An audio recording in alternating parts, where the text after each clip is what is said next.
So I have to get a couple things out of the way up front so that you know that I'm being genuine with the things that I'm going to say in this video. Number one is I'm not breaking news guy. This is not going to be a breaking news channel. There is something about this incident that is very pressing for me. However, so there will be myriad tragedies this week. There will be myriad tragedies during the time that I am on this channel that I simply won't address because it's not my place. And that isn't something that I plan on really doing. Number two is that Charlie Kirk was way more right wing than I consider myself. There were a lot of things that he believed that I simply did not. And do I consider myself on the left or the right? I consider myself more right leaning today, but at one time I was what was considered a liberal. And I see probably 80% of the things that Charlie Kirk talked about that I agreed with, but there was 20% of the stuff that came out of his mouth that I didn't, right? So I don't want this to sound like I am here talking about something which is just not honest. And here's the thing: this is a problem with the left. This is. I can't. There's no other way to say it. There's no other way to address it. There's no other. There's no other root cause here. This is what leftism has become in this country. This is what liberal has become in this country. There's nothing actually definitionally liberal about the left these days, because what this was ultimately about was freedom of speech.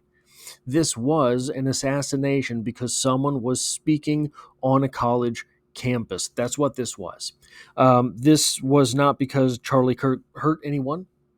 This was not because of actions that Charlie Kirk had taken. This was not because of something that Charlie Kirk had done to a person or an animal or a country. This was because of things that came out of Charlie Kirk's mouth.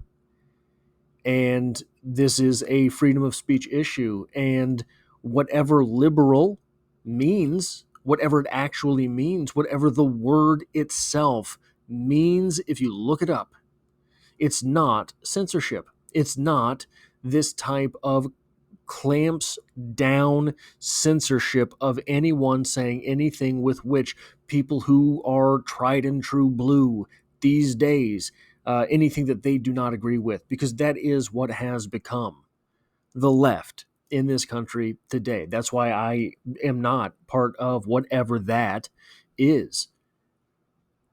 Events like this, rhetoric that led up to this, all of this normalization on the left of these types of extreme ideas and ideals. Whenever it's something coming out of Charlie Kirk's mouth, then those words can be seen as violence, stochastic violence. But when it's someone committing actual violence against someone from the right, when it's someone committing actual violence against Charlie Kirk for things that had come out of his mouth, well, we have half-wits like Stephen King on Twitter. Stephen King, I thought you were leaving Twitter. What happened? Stephen King on Twitter saying something like the killer's motivations are not clear at this time. Well, maybe to you, Stephen, maybe to the guy who wrote Cujo, maybe to the guy who spent 300 plus pages on a book about a dog being violent and frothing at the mouth, who couldn't even remember writing the book later, by the way, because he was so coked out of his mind. Stephen King, you shouldn't have put those details in books if you didn't want us to remember them decades later, Stephen King. Maybe to the guy who wrote from the back of a, or what is it, from a Buick 8. Maybe to the guy who wrote from a Buick 8, the motivations for what happened to Charlie Kirk are not clear. But Stephen King, to everyone else, everyone with a working set of eyes, and I know I have 4 of them, but my friend, so do you, the motivations here were quite clear. The motivations here were quite clear. Now, look, it's possible. At the time I am making this video, we do not know who the murderer was. It's possible that it is some jealous right-winger who didn't appreciate the attention that Charlie Kirk was getting. But if I had to put all of Stephen King's money on someone, I have a profile in my mind, and they are elderly and they are white. That is probably who committed this, someone who has been a tried and true blue, no matter who, Democrat since the 70s. Almost guaranteed. If it wasn't a tried and true Democrat since the 70s, it was someone who is younger, right? But still Democrat. I would bet all of Stephen King's money on that. If Stephen King bequeathed to me all of his money and didn't make me put the bet down, I would still put the bet down and double that cash. This is about speech. This is about freedom of speech. This is about Charlie Kirk, right? But what Charlie Kirk embodied was freedom of speech, was questioning things. That used to be what being a liberal was. That used to be what it meant to be a liberal. Not anymore. Now, if you question the things that they don't like, these are the sorts of things that happen to you. On the same day that in the UK, a Banksy painting is being sanded off of the walls by far leftists, a painting that represented a judge gone rogue from what the law was supposed to mean, is being sanded off of the walls in the UK on the same day that that has happened. This has happened here. Both of these things are happening from the hands of far leftists.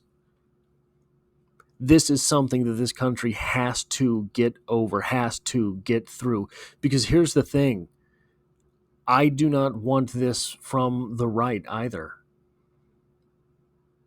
And we are in very real danger of this being something that is not only nonpartisan, but is bipartisan.